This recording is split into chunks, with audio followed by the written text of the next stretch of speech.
Welcome to the third lesson in Module 1, Setting the Stage to Who We All Are.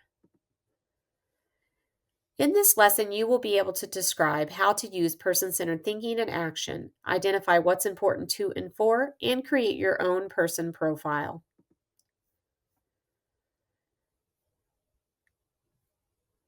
Discovering what is important to and for a person may highlight barriers that need to be addressed along the way. Let's listen to Donna's story to understand what was important to and for her. Notice how Donna and her care coordinator addressed barriers, significantly enhancing the quality of her life. In Donna's situation, assistive technology was part of the planning.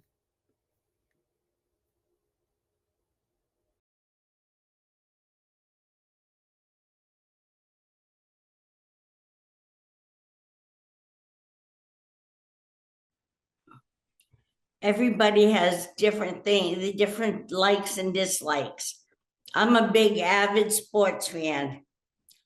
There's some I'm not as crazy about as others, but I've been to a lot of different the only games I've never been to for my area is to a Boston Bruins game, and I've never been to a Boston Celtics game. But I've been to the Patriots and I've been to local games. I've gone many times to see the Patriots.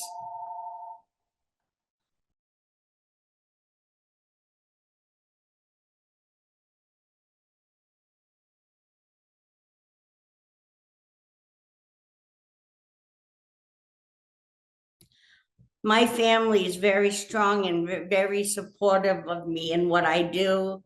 And I'm fortunate.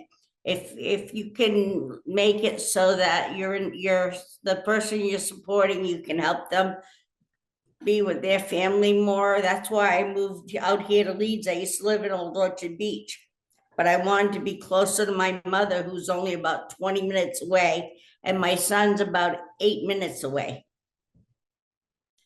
So I moved here to be closer to them. We are a very close family, and my mother tries to come out every week to play cards with me. And Emily has many a times taken me to family places. Like my son picked a place to have his birthday. Emily joined me and we went and had his birthday with him. Whereas if I was in Old Orchard, I probably wouldn't have been able to come down for it. But being closer, I've been able to go to a lot of things. Ryan participates in Special Olympics. I would go to all his things he did, whether it was bowling, skiing, or his track meets or swim meets. I've been to them all, before and after. Mm-hmm. And that's very important to me, and it makes him happy. If it makes him happy, it makes me happy. It makes me feel better about my life, Because when I was missing things, when I got really depressed a little bit about what was going on, my stepdad died in 2022. That following year, 2023, January, February, and part of March, my mom got sick and was in the hospital. She was getting dizzy and stuff, and I couldn't come down to visit her. And my brother and sister were able to go, and I wasn't able to go to the hospital. That really depressed me a lot. Mm-hmm. And it really bothered me a lot not to be there for my mom,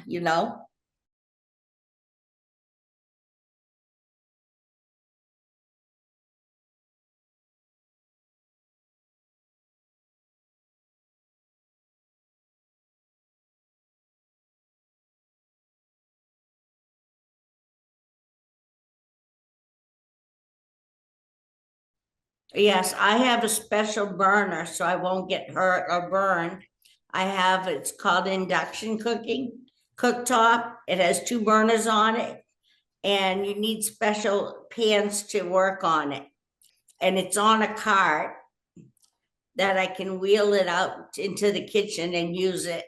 And sitting in my chair, I can see what I'm doing to cook. That's the thing that bothers me the most, not being able to see what I'm cooking, And I can stand up, but not for that amount of time sometimes.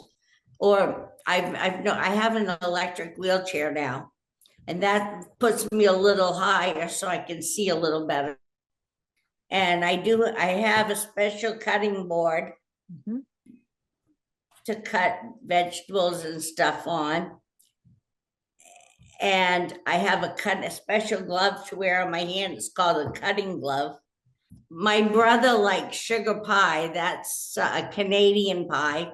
So at Thanksgiving, I made a sugar pie for my brother, and I made pecan pie because that's one of my mother's favorite to go to my sister's for Thanksgiving. And I also did make my caramelized sweet potatoes. My nephew looked at me and says, Aunt Donna, those are the best ones you ever made. And I had to agree with him. Guys here at the house that live here had never had them.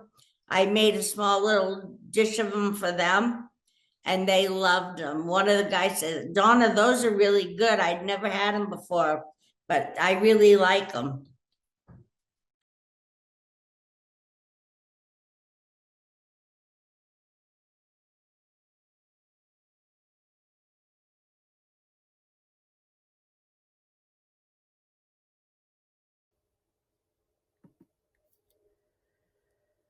What were the specific barriers that needed to be addressed in order for Donna to achieve what was important to her? What barriers needed to be managed? Take a moment to pause this video and use your workbook to record your reflection.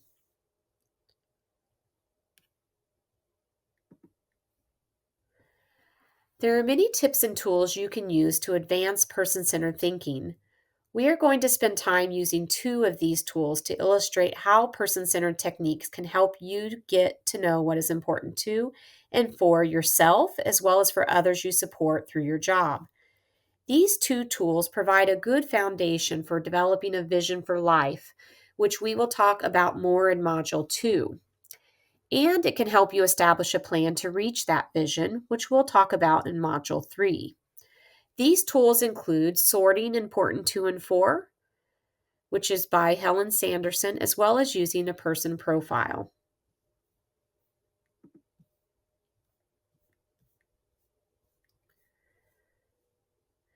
Map out what's important to and for you.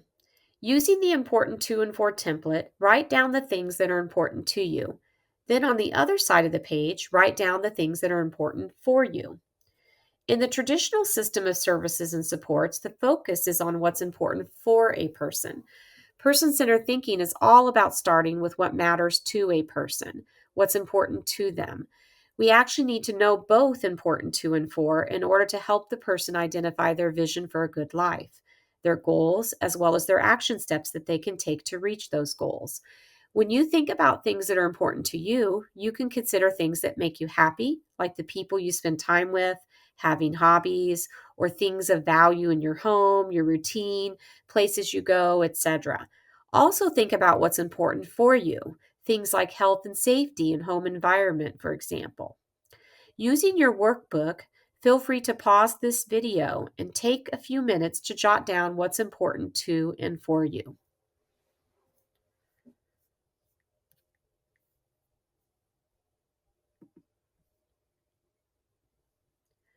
What's important to you is unique to you. After filling in the template, think about the ways that you balance what's important to and for yourself. What insight did you learn about yourself? Take a moment to pause this video and use your workbook to record your response.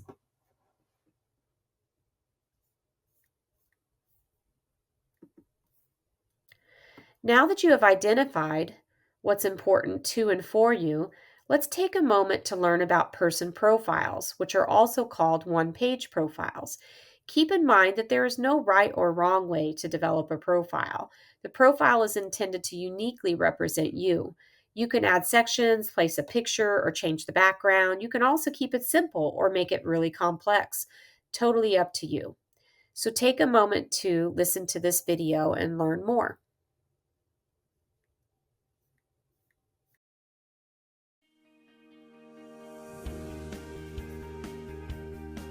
We live in a society made up of systems that sometimes brush aside the critical importance and individuality of the person. Implementing a person-centered approach is an effective way to balance power of the person with the power of the systems. Putting the person at the center and removing the assumption that we already know what is important to and for them brings about new awareness and possibility. To support someone well, we must first know how the person wants and needs to be supported. A one-page profile is a simple, person-centered tool that can reframe how we approach and learn about others. Every person is unique, and a one-page profile can help us understand a person's strengths, needs, preferences, and current conditions. Person-centered practices were originally born out of a necessity to listen to people, acknowledge their truth, and assist them to take action. In order to more fully understand another person's experience, a good place to start is to explore this tool as it might apply to your own experience. In the spirit of empathy, let's take a look at the one-page profile from your own perspective. Ask yourself, what do others appreciate about me? What's important to me? And how would I like to be supported? One-page profiles have 3 core components that we consider by asking these questions. What do I and others appreciate about me? Add things that people like and admire about you. This might be difficult, but don't be afraid to ask for input from others.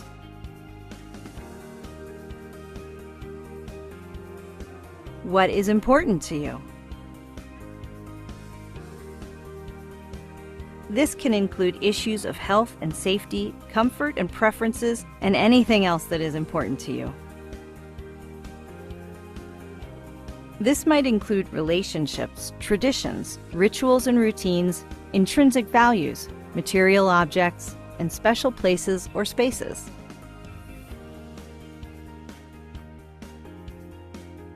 What do you need to feel supported? Consider what supports are needed for you to be fully engaged in your life. What supports do you need in place on a good day? Does support for you look different on a bad day? These 3 components provide a solid structure for an understanding of what someone values and how to support them. It can also be helpful to add a photo to your profile, and this might be even more important now with increased virtual communication and telework environments. At just a glance, a one-page profile can help us gain an understanding of what really matters to someone. It can tell us a lot about how a person wants to be supported during their interactions, while showing respect for the unique individual at the center. Now that you've thought through how to complete one for yourself, the most effective way to continue learning is by applying the tool to real-life situations.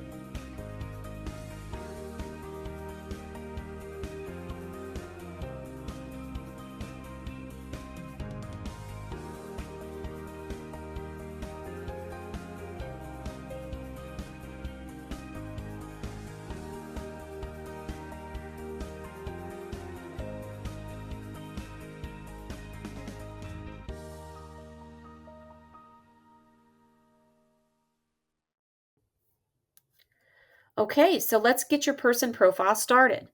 Using what you mapped on the important 2 and 4 template, draft up your personal one-page profile.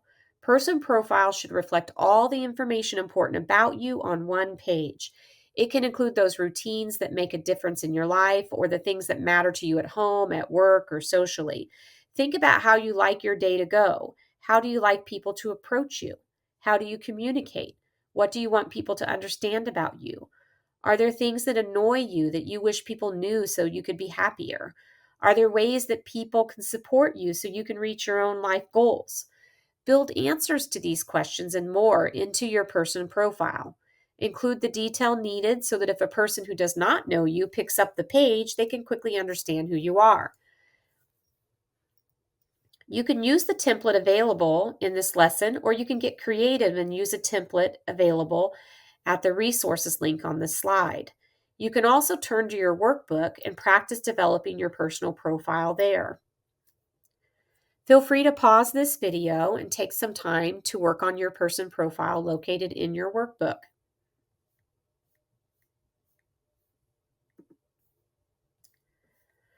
When you reflect on what you've learned, what is your biggest aha moment when you built out your important 2 and 4 in your person profile? How can you support others to use these tools? Take some time to talk with your colleagues and people you know about what you learned. Use your workbook to record your reflection.